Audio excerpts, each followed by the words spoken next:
L'impartialité. Comment est-ce qu'on peut la démontrer aux parties? Est-ce que c'est suffisant de ne pas prendre parti pour un ou pour l'autre pour convaincre les gens qu'on est vraiment impartial? Malheureusement, non. C'est sûr qu'il y a une première partie qui part à l'intérieur de nous, là, entre nos deux oreilles. Il faut d'abord être capable de gérer nos propres émotions pour être sûr qu'on n'est pas en train de projeter nos biais, nos préférences sur les participants. Donc, il y a une portion qui se passe en nous pour commencer. Mais après, il y a aussi des techniques de communication qu'on peut utiliser pour démontrer notre impartialité. Le mot ici à retenir, c'est transparence. Plus vous allez en dire, plus vous allez donner confiance. Vous pouvez tout simplement expliquer ce que vous faites. Parler à voix haute avec les gens. Je vous donne un exemple. Vous devez prendre un caucus avec une partie qui vous l'a demandé.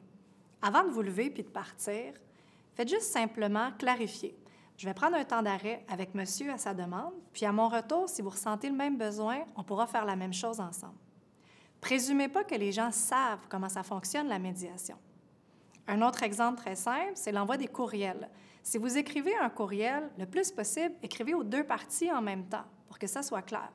Si pour une raison ou une autre, vous voulez vraiment faire deux envois séparés, faites-le, mais indiquez dans le courriel que vous allez également écrire à l'autre partie pour que ça soit explicite pour tout le monde. Plus vous allez être transparent, plus vous allez générer de la confiance. Puis plus les gens ont confiance en vous, plus ils vont vous trouver impartial. Faites livre ouvert, là. Montrez que vous n'avez pas de cachette.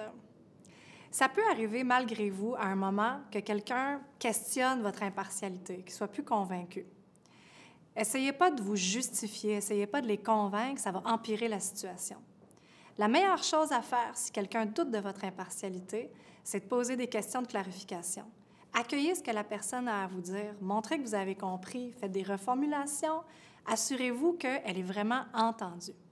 Si vous trouvez que la personne qui vous parle a raison, vous pouvez même le souligner. Si vous êtes en désaccord par ailleurs avec certains éléments, bien, essayez pas de vous défendre, mais vous pouvez tout simplement dire écoutez, je constate qu'il y a vraiment un écart entre l'intention que j'avais puis l'impact que ça a eu sur vous.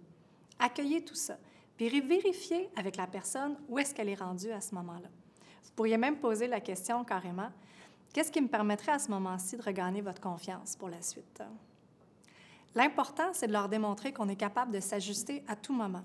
Puis rappelez-vous, le plus important pour générer une perception d'impartialité, c'est vraiment la transparence.